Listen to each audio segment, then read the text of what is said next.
and priorities for our Women's Services subdivision, as presented to you by different feminist activists of our union. We'll kick off in a couple of minutes, or maybe even less than that, because I see a lot of people have joined us. And I will formally start very soon. I will just let people know that this is a webinar that the ASU New South Wales ACT Services branch are running as a part of the United Nations 16 Days of Activism Against Gender-Based Violence. You can introduce yourself in the chat. You can put questions to the speakers and the panels either there or in the Q&A function. And we are recording this webinar, so we can share it with members on our website and in our workplaces, and have it as an ongoing resource for members. Well, I might start now that we do have a really great attendance. I'd like to begin by acknowledging country, acknowledging that I'm on Gadigal land in Sydney of the Eora Nation, and pay respects to elders past and present.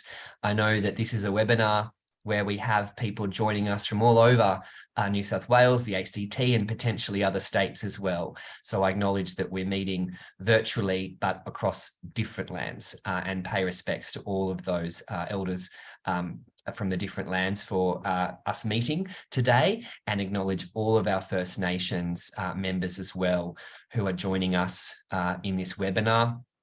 I'd also like to take the opportunity to let everyone know that the Australian Services Union has supported and fully supports the implementation of the Uluru Statement from the Heart, Voice, Treaty, Truth. And at our recent council meeting just last week, we unanimously resolved as a union to be supporting the Yes campaign in the Voice, which we're told is next year. And that resolution was moved and led by our First Nations activist, Executive Member Julie Perkins, who you will hear about talking today in our webinar a bit about that campaign and other priorities for First Nations members. For those who don't know me, I'm Angus. I'm the new Secretary of the Australian Services Union. We know that diversity is our strength at the ASU, and we have a lot of diverse members here from different parts of the industries we cover. This is hosted, this webinar, by our Women's Services subdivision of the ASU, but we've invited members and delegates across all of the union to join us today, from the community sector, from the disability sector, transport, water, information technology, aviation. So welcome to all ASU members to join us today. Today's webinar, as I said, is part of the United Nations 16 Days of Activism Against Gender-Based Violence. It's a time when unionists across the world unite to help end discrimination against women and girls. And we will be celebrating, as a part of this webinar, our proud history. We will be reflecting on some current achievements, and we'll be looking towards the future and have a panel of excellent feminist activists of our union to talk to us about some of the work they're doing and the campaigns we can all get involved in. I'd like to start though with a bit of a overview of some of the great achievements of the union this year, because it is coming up to the end of the year, and I would be remiss of me not to kind of go over some of those highlights with all of the members joining us for this webinar. It's been a pretty big year for members of the ASU. We all were involved in the campaign to change the government, which was such an important thing to do to advance a lot of our interests across different industries. And we were successful in that, which has given a lot of hope, I think, for us to be able to now achieve great things across different parts of our union and for workers' rights more broadly. Very quickly after the election, we did see that union members were successful in our case in the Fair Work Commission to lift wages by 4.6% for all of our members in the community and disability sectors, and also an increase in superannuation at the same time. And importantly, as a union, we won funding from both the New South Wales government and the federal government to pay for those increases, because we know our employers in community services are reliant on that funding to pass on those increases, and we were really successful in achieving that. We've also seen recently the ending of gag clauses in some federal contracts, which has been a huge priority for ASU members. We've been continuing our campaigns for portable entitlements and portable training across the community and disability sectors. And we did recently have the New South Wales opposition say they would implement portable long service leave for community service workers. And we had the federal NDIS minister say he's committed to working with the ASU to introduce portable entitlements in the disability sector. As a union, we've grown by 3,500 new members this year, which is fantastic. We've helped over 12,000 members with individual inquiries and concerns and cases. And we've recovered over $1.8 million in stolen wages for members from employers. So we've been very busy and active at the union. But of course, one of the, or probably the greatest achievement of the year, not just for our union, but for the whole union movement, has been the introduction of 10 days paid domestic violence leave, a campaign, the We Won't Wait campaign, that started from our branch of the union in 2015, that became a national campaign of all unions, became adopted by all state governments, supported by the Federal Labor Party and the Greens and the Independents, and then with the change of government, finally was able to be implemented. It's a new entitlement that will affect, that will benefit full-timers, part-timers, and casual workers. And we'll talk a bit about that shortly. I really want to pay tribute to the former secretary of our union, Natalie Lang, for her remarkable leadership in that campaign. She's gone now to the ACTU to keep fighting the fight for all union members in the country. So it's not really a loss for us. It's kind of a gain, I guess, in the sense that she'll be working for ASU members now at a national level. And we miss her, but we know she's going to do great work there. And I do want to acknowledge the role that she played in that campaign nationally. We also this year had domestic violence leave expanded as an entitlement in New South Wales for our public sector members to 20 days, thanks to the advocacy of the ASU. So enough from me. Let's get to our panelists of fantastic speakers today. The theme is looking at the past, to the present, and to the future of what we all can do as progressive trade unionists and feminists in the space of ending gendered violence and discrimination against women and girls. I'm going to start by introducing two amazing women of the ASU and of the union movement to talk a bit about the history of the campaign for domestic violence leave, even the awareness and understanding and education around domestic violence leave as an issue as well. I'll start with Ludo McFerrin. Ludo was a member of the ASU in the 1970s. We were talking about that in the predecessor union, the Social Welfare Union. Ludo was a part of establishing the Domestic Violence Clearinghouse at the University of New South Wales in the late 1990s, which is really pinpointed down as the sort of foundational part of the campaign for domestic violence leave, because it was where research was done to kind of link the need for leave and workplace supports to addressing the issue of domestic violence. So thank you for joining us, Ludo. And I've also got with Ludo Sam Parker. A lot of you would know Sam. She chairs our Women's Services subdivision. She's worked in domestic violence services in Western Sydney for many years and is now an organiser at the union for Western Sydney. So over to you, Ludo and Sam. I might start with you, Ludo. If you could tell us a bit about take us back in time to tell us a bit about the work that you did in the union and also establishing the clearinghouse and how that kind of led to the call for paid domestic violence leave. Well, thanks, Angus. And hello, everybody. Here I am in Ewan country, far south coast. It really predated the clearinghouse. So I'd worked in the domestic violence sector since the 70s. And we were piloting a new project in the Bega Valley to support women and children stay safely in their own homes. And when we started this, a couple of things really struck me. That one was that a lot of the women seeking support were in paid employment, which is sort of different from the sort of women that you'd often see going into crisis accommodation. And a lot of these women talked about how critical the support had been that they'd got from work, and to get them through this crisis period. And also a lot said that they thought they were lucky.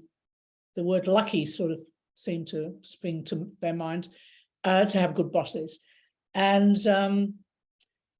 I thought, so we're talking about, it's around 2005, something like that. And I thought, look, it shouldn't be a matter of luck. Any working woman in Australia who's being affected by domestic violence and whose job might be put at risk because of it, and who really needs that critical support of a workplace, should know she would get it. And she should know exactly what it should be. Now, the sector had been working with employers for quite a while on sort of discretionary policy based on the goodwill of the CEO or something like that. But that was slow work. And as a unionist, I just thought, we're talking to the wrong people. We should be talking to trade union movement, because who really moves workers' rights in this country, who moves them forward, and who's got the power to do this, because it was going to take a real shift in thinking. So I went up to Sydney and was doing some work at the Clearinghouse in Sydney, but that gave me an opportunity to meet with a whole lot of union women in Sydney. And it was actually a woman at the PSA, the industrial officer there, Shabnam Hamid, who first said, this is a great idea. I like it. Let's do something with this. And that union, I tell you, it was really incredible, because it only took about 5 minutes of sitting around going, well, what could be done here? And I was really focused on the need for paid leave because of, women, if it's affecting them going to work, they should have legal protection, I think. And that means taking time off to go down to the courthouse and not using their sick leave or lying to their employer about why they needed that time. So we focused on that. The union put together a clause and started logging it. And the first place they did it was the University of New South Wales, where the Clearinghouse was situated. And I knew something big was happening because they launched it, and 3 key women came to that launch. The minister, Tanya Plibersek, at the time, Elizabeth Broderick, who was the Sex Discrimination Commissioner, and the new ACTU President, Jed Carney. So those 3 women, all busy women, thought this was important enough to front up to that meeting, to that launch. And I thought, gee, it's got legs. And we were then given funding by Julie Gillard's department, the Workplace Relations, at the Clearinghouse, to do things like to do a national survey. So we knew what the data was, we knew what the case was, and we conducted that in cooperation with unions and found that, yes, it affected about 1/3 of the workforce, and it affected women's capacity to get to work. It affected their work performance and their safety when they were at work. And we also developed training and resources for workplaces about how to manage this well, which was a real learning curve, because no one else, this was a global first, so no one else was doing this anyway. We couldn't go, oh, we'll cut and paste from someone else's work. So that was great. And we worked very closely with a whole range of trade unions. And I mean, I was just so amazed at how trade unions took this on so quickly. There was initial sort of, what the hell? But then after 5 minutes, like I said, everyone went, oh, of course, got it. So it was a fantastic period. But then after 3 years, we had a change of government.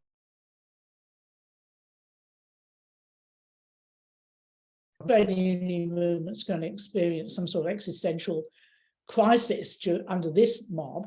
It's going to be, will they survive? Not can they push on with domestic violence leave? And I take my hat off to the trade union movement. They didn't drop this. Your union led on this, and it was a sweet, sweet day to get rid of that mob and have a Labour government come in and pass that legislation. But can I just say, if we don't implement this well, the leave is pretty pointless. And I want to come, not pointless, but it's problematic. Can I come back to that? Yes, and we'll, when we talk about the future challenges, well, let's talk about that, Ludo. Then we'll get you to share some insights and what you think we should be focusing on. Sam, Ludo's talking about that history that she was involved with, and it's sort of going to the point where the coalition government, who were not supportive of this at the time, got in under Abbott, but talked about how unions, especially the ASU, kept on going. And that was around the time that you got involved in the union, and it's when we were setting up the Women's Services subdivision. So it's actually a really good segue to you to talk about the next sort of chapter in the history of the campaign. And I should note, looking at the chat box and who's here, we have so many women who are a part of our subdivision who have been there for all of this time, and activists. I want to acknowledge and thank all of you for your contribution, obviously, as well, who could also just as much tell this history and all the parts that we've all played. But Sam, do you want to kick off with that? Sure, thanks, Angus. And I'm really excited to be here today. It's a real privilege. So I'll begin by noting that I'm in the ASU office at Penrith, which is on Darug land. So I want to acknowledge that I'm on Darug land to extend my respects to elders past, present and emerging, and to any First Nations people here today, and to state my support for the Uluru Statement from the Heart. As Angus had said, I had the real privilege of chairing the Women's Services subdivision. It's basically a group of ASU members who come together, who work in the women's services sector, and we have opportunities to talk about the issues affecting our work. And I think almost 8 years ago, it feels like a blur, we had a Women's Services subdivision meeting, and we were talking about our inability to connect with women who were experiencing domestic and family violence, but who were employed. And part of the reason was that most of our organisations only operate during business hours, and women who are working couldn't engage in the specialist services. And it also meant that those women also were having trouble speaking with police, accessing medical care, seeking safe accommodation. And we were talking about that, and that it seemed to be the biggest hurdle that our clients had at the time was accessing leave when they needed it the most. So a resolution was passed in that Women's Services subdivision that the ASU should be campaigning for paid domestic and family violence leave, and that this should be a priority of our union. And of course, as Angus has also said, our branch secretary at the time was the most wonderful Natalie Lang. She is an absolute fierce feminist. She fundamentally believes in the right for people to be safe, and particularly to be safe in their own home. And of course, she was 100% on board, and our wonderful ASU leadership, and led by our branch executive, all committed to this campaign, the We Won't Wait campaign for 10 days paid domestic and family violence leave. So that's how it began for us here at the ASU. And so ASU members were very much involved in the campaign. So we spoke at rallies, and we laid flowers in front of Parliament House in honour of the women who have died as a result of domestic and family violence. And we, as frontline domestic and family violence workers, we gave evidence in the Fair Work Commission case, and also to the Senate and Standing Committee's inquiries. We came together in union to participate in delegations going to Canberra and all around the country, speaking with politicians, speaking with anyone who would listen, and providing first-hand accounts of what it means for the women we work with to have access to paid domestic and family violence leave, and what it means for the women who couldn't access it. So over time, we were raising awareness. We won support for the campaign from the entire trade union movement, which was fantastic. And we won it for public sector workers in every state and territory.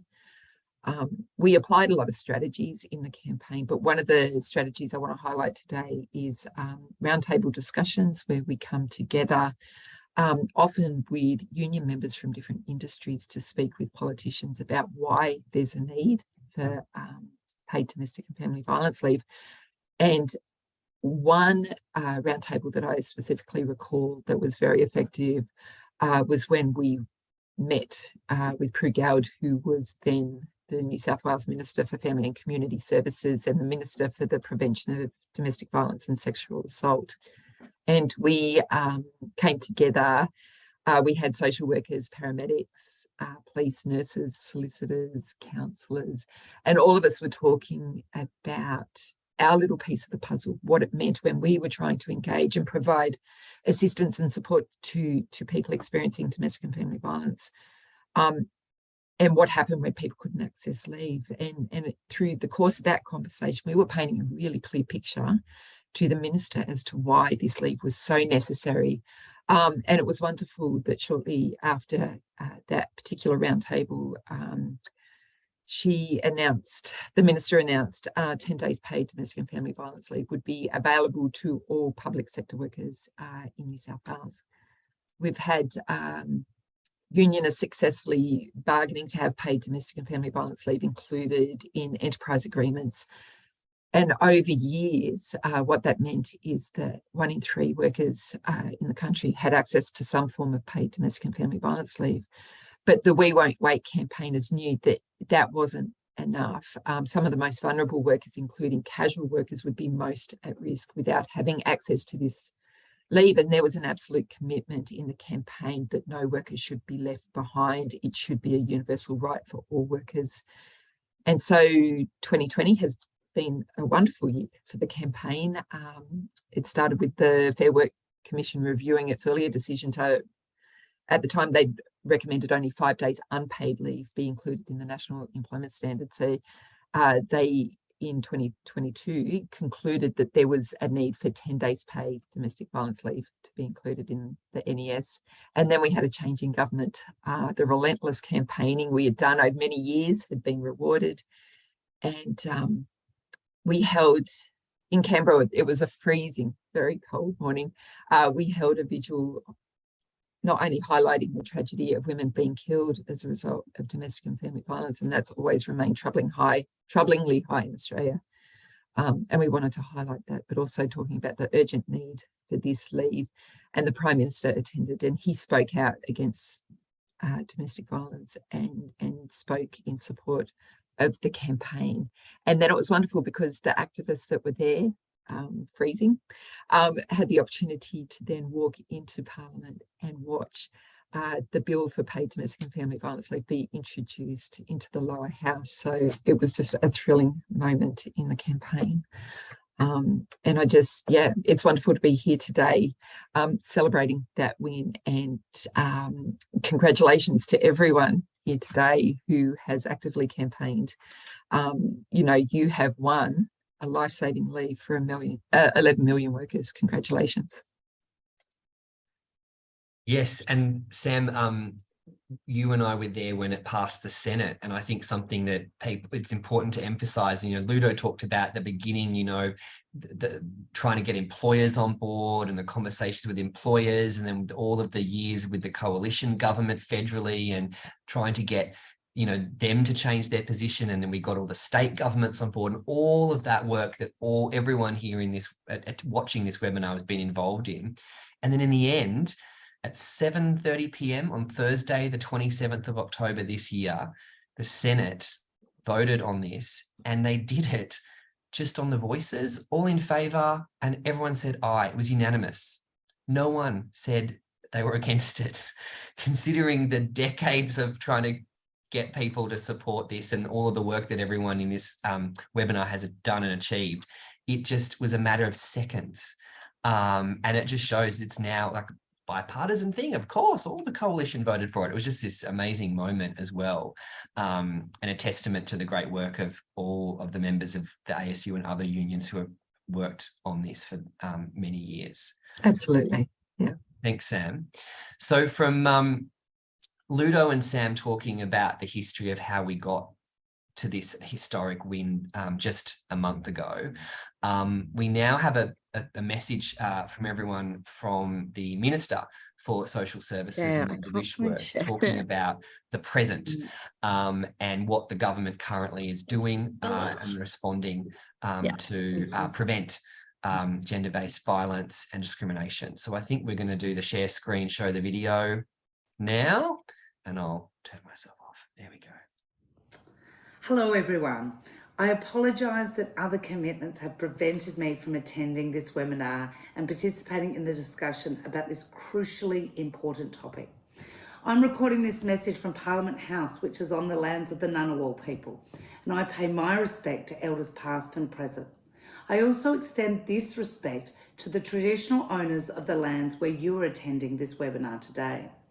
I'm proud to be part of a government that is committed to realising the Uluru Statement from the Heart in full and delivering a voice to Parliament. I want to acknowledge the victim survivors who continue to turn trauma into action and advocacy, who share their lived experiences despite the heavy emotional toll and help us all be better at addressing this issue. We mourn the lives of women and children no longer with us, the lives who have been stolen, often by the people they loved or trusted. I would like to acknowledge Ludo McFerrin, AM, whose activism in this space has been both tireless and generous. I also want to acknowledge the frontline workers speaking to you today and those attending this webinar for your dedication to supporting victim survivors in their recovery and healing journeys. I acknowledge the activists who keep the pressure on all of us to do better and be better. We have a collective opportunity to work together to end violence against women and children and to make our goal to do this in one generation a reality. The Albanese government is taking action now in order to achieve this goal because violence against women and children is not inevitable. We know what drives it: gender inequality. To stop this violence before it starts, we must advance gender equality and address other forms of discrimination in every part of society. Just last week, our government passed the Respect at Work Bill, which will place a positive duty on employers to provide workplaces free of harassment. We've launched the National Plan to End Violence Against Women and Children 2022 to 2032 and committed to our shared goal, along with all states and territory governments, to ending gendered violence within one generation. We're investing in consent and respectful relationship education in schools to stop the violence at the start. We're providing $100 million to deliver up to 720 additional safe places for women and children leaving violent situations. This is on top of our investment of $100 million for crisis and transitional housing options for women and children fleeing family and domestic violence and older women on low incomes at risk of homelessness. We are also providing 500 new frontline workers to support women and children experiencing family, domestic and sexual violence, with support targeted to women and children in rural and regional and remote areas, First Nations people, the culturally and linguistically diverse community, women with disability and the LGBTIQA+ community. And of course, we passed legislation to provide 10 days of paid family and domestic violence leave to all employees as one of the first bills introduced and passed in the 47th Parliament. I was proud to co-sponsor this bill alongside the Minister for Employment and Workplace Relations, the Honourable Tony Burke MP. People experiencing domestic violence should never have to choose between their safety and their wages. You would know the stats, but they're worth repeating. One woman dies at the hands of her former or current partner every 10 days. This is unacceptable and it has to end. The Albanese Labor government does not want a future where generations have to still deal with this scourge on society. Part of a victim survivor's recovery journey is about dealing with trauma, healing from the physical and mental impacts of violence they've experienced, rebuilding aspects of their life, obtaining safety, financial independence, and economic security. Paid leave to deal with the impact of family and domestic violence is critically important to the recovery and healing journey of victim survivors.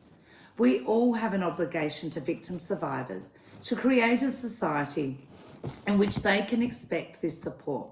And I'm proud to be part of the Albanese Labor government, which has ensured this entitlement to paid leave is available for all employees.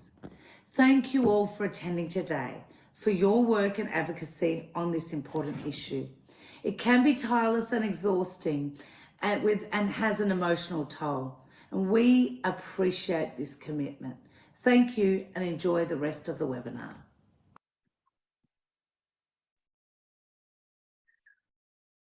It's nice to hear from a representative of the government that's talking about lots of things that they're doing, which is really good. And I know all of the different things there, from domestic violence leave to respect at work, to better funding for frontline services, domestic violence services. All of those policy areas have come from the advocacy of the women attending this webinar, speaking at this webinar, members of the ASU over many years. So it's a pity that we don't have the minister here live to actually take questions or responses, but I do actually understand that her staff are watching the webinar. So there are people from the minister's office here to, I guess, report back to her on our conversation and some of the ideas that our members will be putting about priority areas. And we do have a really good relationship with the minister's office as the ASU. And so any particular areas of feedback and discussion that we have through these kinds of webinars and meetings will always get to her, which is really, really excellent. So we're going to shift now into looking at what some of the future priorities and focuses of us as a union movement, of activists, should be. I wanted to start, though, actually going back to Ludo, if that's okay, because I know, Ludo, you made a comment around making sure we get the implementation of the leave right. I don't want to just sort of leave it there and say, yeah, we've got this leave. Great. So what advice do you have for us? What do we need to all be doing? Well, the leave, as you said, wasn't it remarkable that it just sailed through the Senate? Because this, in a way, it's so obvious. It should have taken 6 months back in 2010 to have this introduced nationally, and we'd be a lot further down the track than we are. But once you've got that right, and the leave is part of it, you've also got to address a whole range of things like security and training, because you've got to make sure that this is your workforce knows about it and your employers know how to manage it. So it's introduced into workplaces that can manage this well. Now, what worries me is that recently there was a big national survey done on domestic violence leave. And as Sam said, 1 in 3 workers in Australia have got coverage through enterprise agreements. But what this research found was, in the 10 years since we did the first big national survey back in 2012, that in those 10 years, there has been no improvement in the number of disclosures in the workplace when it comes to domestic violence, and very little demand for the leave. Now, what this tells me is, I mean, some employers have said, oh, well, there you go, they just made it up, we don't need it. But I think it means it's been poorly implemented. Workers don't know their rights. They don't feel safe to disclose at work. They don't feel that they will be protected or properly managed, that their confidentiality might not be respected. So unless we make sure that workplaces are really well prepared to manage this and do understand issues like the legal rights of employees outside the workplace and the security risks that they need to address, and are given the very, very clear message that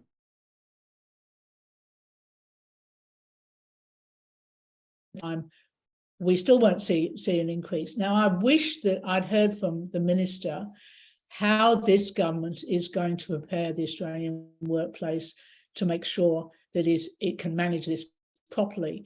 And I'm particularly worried about casual workers. Incredibly, they were included in this legislation, and it's brilliant that they were, but that's a global first. No one's done that anywhere else in the world.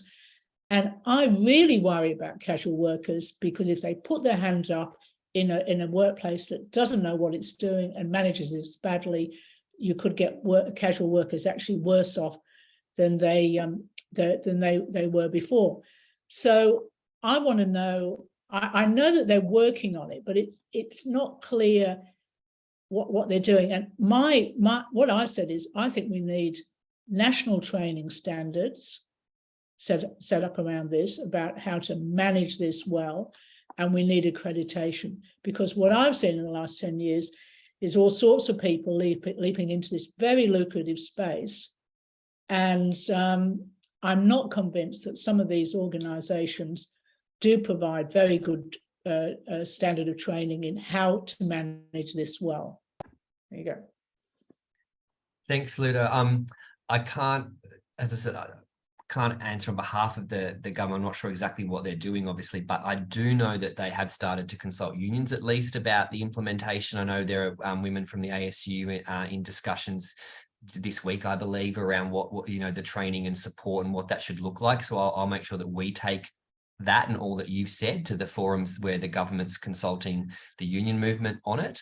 And in terms of what we're doing as the ASU, we are getting ready to have our own sort of information by February 1st, when it starts for organisations with 15 or more staff. We're going to have a couple of webinars with experts like Karen Willis and others talking about the actual entitlement. It's a starting point, not the fully accredited package you're talking about, Ludo, though that we do need to do that as well. But as a starting point, anyone can register for that. There are the links in the chat now. We're also doing a whole series of meetings across summer to talk to all workers at all workplaces about this. So about the fact the entitlements come in, that it does apply to casuals, and to support casuals to understand their rights and access it, because it is the first time casuals have had leave entitlements. And I completely agree with you. We need to look at how we can support them, whether or not they're members of the union. The ASU always campaigns and wins for all workers, and we hope that they will obviously join us as a part of that journey. But we will be developing material and information for casual workers too, so they can understand their rights and how to access it in the new legislation. So what are some of the other areas that our members are involved in to share with us today around priorities in the space of ending gendered violence, discrimination, and supporting women and girls? Sally Stevenson, ASU activist from Illawarra, known to many of you already, and an active part of our Women's Services subdivision. Sally, can you let us know about the establishment of the first trauma centre for women and what that means and how we can support that work? Yeah, thank you. Thank you for inviting me here and for everybody showing up. I acknowledge I'm on Dharawal land. Always was, always will be Aboriginal land. It was never ceded. Pay my respects to elders past, present, and Aboriginal Torres Strait Islander people on this Zoom. It's really a privilege to be on this land and to be in this meeting. And just my congratulations, straight up to all the ASU members and the ASU for getting this DV leave through. And just, Ludo, particularly lovely to see. I've never met you. I just think your presentation was so inspiring, and how campaigns can require, relentless and fearless advocacy, but they get there in the end, particularly when it's got a whole of community behind you. And I think those principles are what drove us, I suppose, for the Women's Trauma Recovery Centre, and ultimately are leading to the successful establishment of it. We haven't been able to do that yet, but I'll get to that. I just mention a little bit around the kind of work that women's health centres do in terms of supporting women who are experiencing trauma from domestic, family, sexual violence. Because I think, like many services on this Zoom, we've been doing this work for a very long time, and we very much understand the impacts of trauma on women's lives, and the kind of support that's needed, and recognising that that support is required for many women over a lifetime. It needs clearly to be non-judgmental, but it also needs to encapsulate a whole range of services that need to be provided in a really timely manner. And in order to access those services, of course, many women need to leave work and to be able to do that. So, you know, we provide across the Women's Health Centre sector casework support, mental health support, social inclusion, individual advocacy, you know, which is really, really critical, but also community-wide advocacy. And I think, yeah, I just think that I can't overstate, in terms of our campaign to establish the Women's Trauma Recovery Centre, the role that advocacy played, and the fact that we were very fortunate within the Illawarra to be able to bring the Illawarra community with us, but also having organisations like the ASU behind us really gave us strength across the nation. And also, you know, it was morale for campaigners to know that such an organisation believed in what we were asking for. So the Women's Trauma Recovery Centre, the public campaign started in 2019. And a bit like DV Leave, as Ludo said, I mean, DV Leave's a no-brainer, but so is the Women's Trauma Recovery Centre. Trauma is affecting millions of women across Australia as a result of violence and abuse, largely through men's violence. But it's very difficult to find services that are easily accessible, that are not time limited, that are not criteria exclusive, that are free and accessible, and that a woman can rely on and trust to be there over the course of her healing and recovery.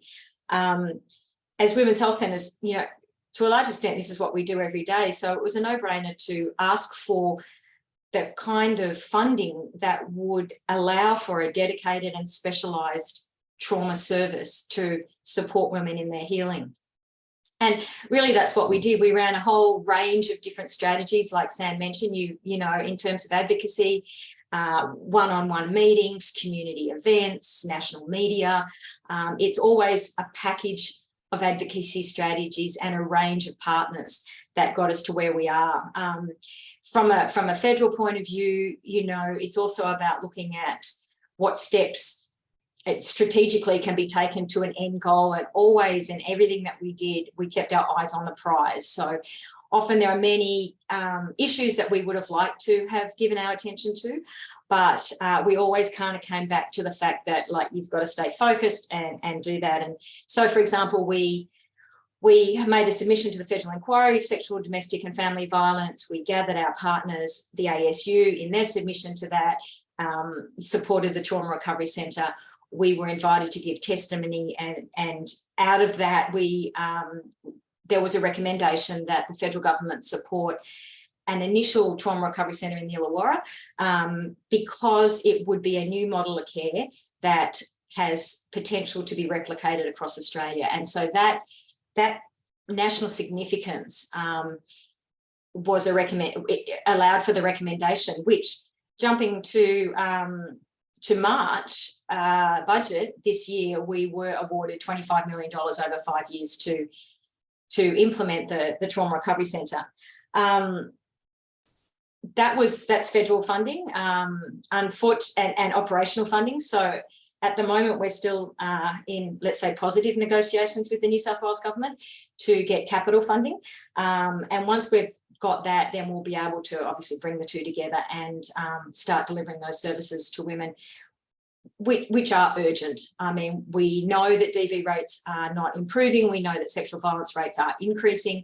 And so the delivery of these services is just really important, and we can't stop until it happens. I think that's the answer. Thanks, Sally. I hope. Yeah, and if there's particular things that members can do to support the work of the centre and what you'll be doing, let us know and we can share that with everyone across the subdivision. And it's just a fantastic story about all of that, and getting that support from the government. I remember when that was announced, we were all really excited in the budget lockup when Jan came out and told us that was in there in March. So congratulations. Yeah, thank you. I'd now like to introduce Leonie Hazelton, who is well known to all of you, a disability rights activist, feminist, been involved in this subdivision and the campaign for domestic violence leave for many years. And before I invite her to speak, I also want to just take the time to acknowledge her fantastic contribution to the ASU and our campaigns. It's with sad news that, well, no, it's actually very exciting news for Leonie. Leonie's got a new job at Legal Aid, which is great, but it does mean that that is obviously a different union. And we know that she'll be fantastic at Legal Aid and in her new union. But I want to acknowledge, as the Secretary of the Union, just all the phenomenal, fantastic work you've done supporting members as an ASU delegate, and wish you all the best at Legal Aid and with your new union. But I know you'll stay ASU and keep in touch with us. But Leonie, do you want to talk about what some of the priority areas you think need to be around how we as unionists can support women and girls with disability? Sure. So firstly, thanks, Angus. Sorry, my new boss's name is Agnes. And so I sort of like, if I'm talking to Angus, I often get them confused. So forgive me. Firstly, I do want to thank you, Angus, for your kind words. It's kind of bittersweet because I really am so excited about this new opportunity, but it does suck that I have to leave the ASU. In terms of our priorities for the next sort of little while for women and girls with disability, I think it's really, really important for someone to be able to take up the mantle in the Women's Services sub-branch. I'm really, really grateful that Amanda Rishworth in her speech acknowledged women and girls with disabilities as people that are victim survivors of domestic and family violence, because a lot of the time, that's taken a long, long time to do, is to have that acknowledgement in sort of broader decisions. In terms of moving forward, I think it's really, really important that when services are created, that they are made accessible for women and girls with disability, and not just I'm talking wheelchairs and stuff like that. I'm talking about like a lot of those sort of non-tangible barriers, like the attitudes and things like that. I think there's a lot of education that needs to be done for service providers, and that's like for accessing clients. But in terms of workers with disability, it's an acknowledgement that women and girls with disability are here in this space as frontline workers as well as service recipients. So I think that sort of general knowledge of the intersections is really, really important. Making sure that working on that portable training campaign is really important as well, to make sure that women and girls can build up a career in these services, and just, I guess, making sure that, like, I can't really stress enough the importance of making services accessible to women and girls with disability experiencing family domestic violence, because there is a disproportionate coverage of that community cohort experiencing violence, and that needs to change. That needs to be changed. There needs to be that validation, and I'm going to keep my finger on the pulse, because this work is super important, and it does need to continue. I think that's about it. And if there's anything I've left out, please jump in. No, that's fantastic, Leonie. Thank you. And I will say now too, before I invite our next speaker, is if anyone watching has questions for any of the speakers, put them in the chat now, because then I'll have a time before we finish in 10 minutes to sort of put those questions to the speakers. So now's your time. If you've been thinking of asking something, please do put it in the chat so I can put that to our panelists. Now I want to introduce Julie Perkins, who is a First Nations activist, unionist, member of our union, on our executive, and a part of the Women's Services subdivision. And Julie's been really involved in the campaigning and advocacy for the Uluru Statement. Julie, I'd love to hand over to you now to talk about what you think our priorities need to be supporting First Nations women and girls in the coming year. Thanks very much, Angus. And yeah, Julie Perkins, I'm a Goombangia woman from down at Corindi Beach, near Coffs Harbour, Grafton, currently sitting on Bundjalung land. So I pay my respects to all First Nations people on the line today, and also my elders past, present, and those emerging. Yeah, look, thanks very much for the opportunity, Angus. And I'd like to acknowledge up front the wonderful work that all the speakers have done today online, but I also note in the chat some of all the other amazing people who have been involved, and particularly the First Nations people who are online and have been involved in this campaign. I think for myself, it's been really, I've been really proud to be involved with the ASU and the campaign. What I've found as a First Nations woman is that it hasn't just been lip service to First Nations people. We have been not only involved, but have been actively, I suppose, enabled to take a lead. And I think that's really important in terms of First Nations people, that we're just not an add-on. And I hear what you know, has already been said, in that it's really important to have First Nations voices at the table, have First Nations women at the table, you know. And it's been amazing being on this journey with the 10 days paid domestic violence leave. I was just sitting here as everyone was speaking and looking at a photo of when we were in Canberra, and we had Aunt up there at the front with us, and how passionate she was about you know, bringing in change and bringing in, at the time, the 10 days paid leave. Look, I would like to say though, you know, this week during the 16 days of activism, I've been out in correctional facilities, and I must say it was really disheartening, because the project that I'm working on with First Nations women, it is about domestic and family violence. Now, sadly, in the centres that I've been in, I suppose, to be honest, the people that I was dealing with were persons who may have been some perpetrators of violence. Now, the story behind that is these women have been victims, survivors themselves, have been victims over many, many years. And these women, in many ways, have retaliated. And these women have then, in turn, been incarcerated. And we all know the fastest growing cohort of women in prison is Aboriginal women, you know? So it was very, it was very disheartening this week for me, going into the correctional facilities. I'm a full supporter, and I know the women on the line, and I know my First Nations mobs, who I can see some of them on the line, really want to be part of this journey. We really want things to change for women. We know domestic violence, family violence, as no barriers in terms of who you are, but we also know those people who are the most vulnerable in society can often be those most affected.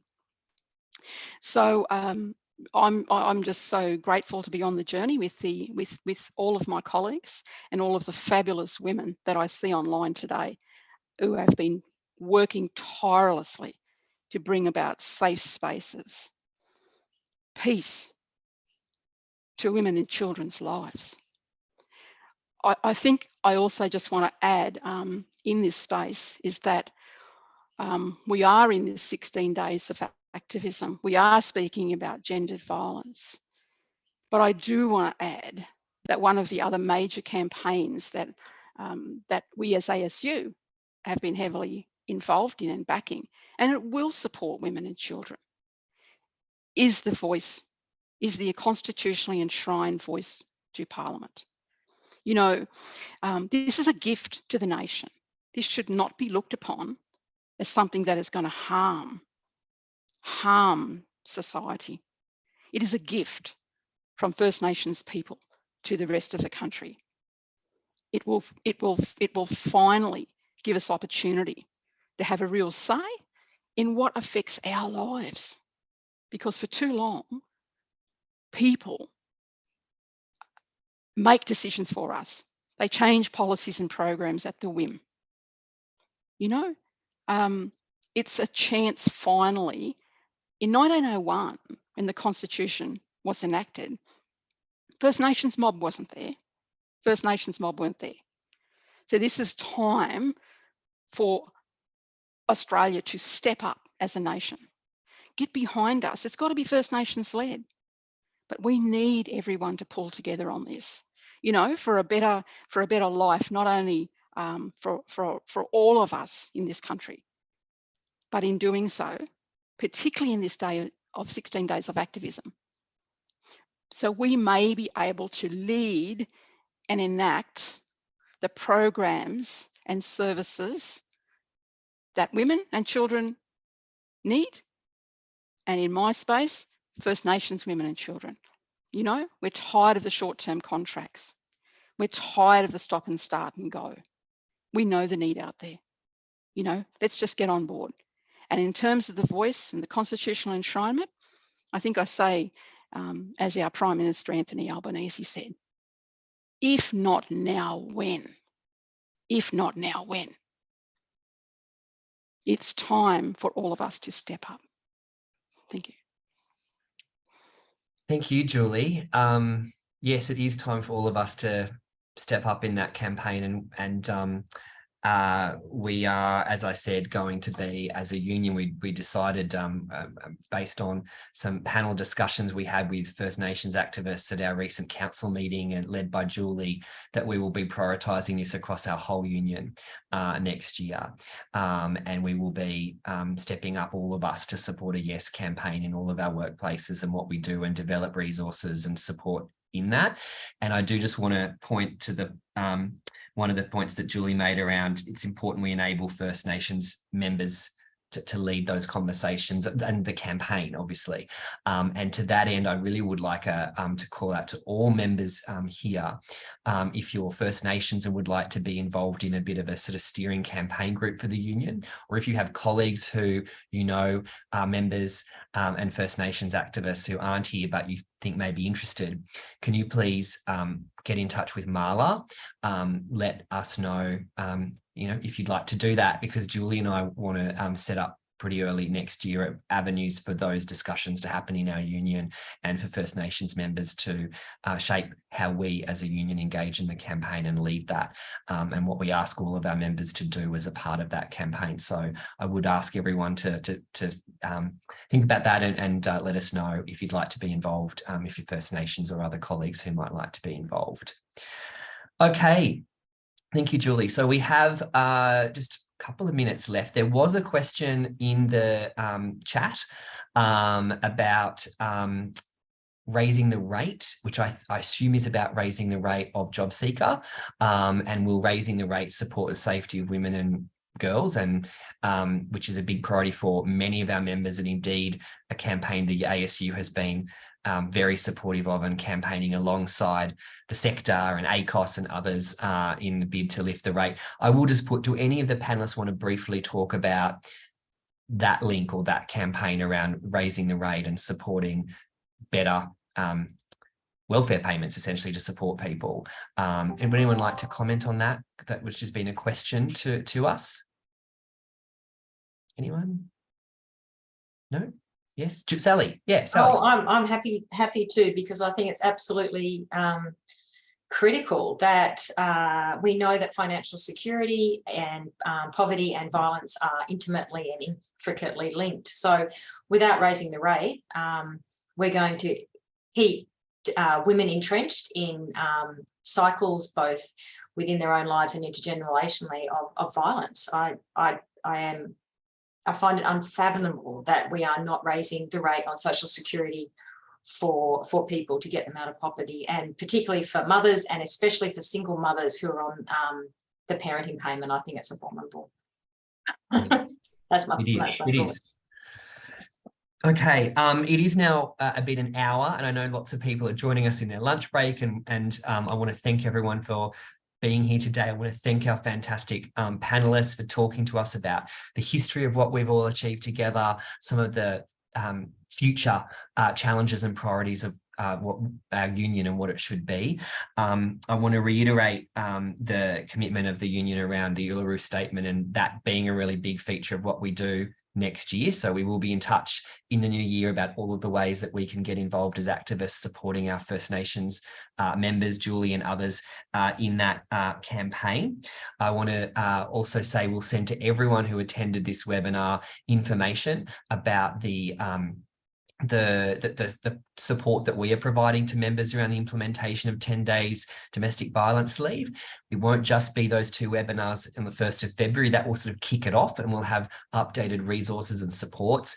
And to Ludo's point, we will be certainly supporting casual workers, and we will certainly be advocating to government about some of that accredited training and support that needs to be developed and accessible for everyone as a part of that. I also just want to let members know that the union is operating right throughout the summer period. We do close briefly on the 23rd, Friday the 23rd from midday, and reopen on Tuesday the 3rd of January at 9 a.m. But we do have an on-call emergency phone sort of system over that period anyway. So if you call us in that time, there'll be an on-call service for emergencies. But otherwise, I want to thank you all for being here today. Thank you again to the panelists. Thanks for your great contributions, and have a safe and festive and hopefully relaxing summer period. We'll see you all again in the new year. And I know that the Women's Services Subdivision will be meeting again in February, and we'll be promoting those meetings and activities in the new year. Thanks so much again, everyone. Have a safe end of year holiday period. Thanks. See you all soon.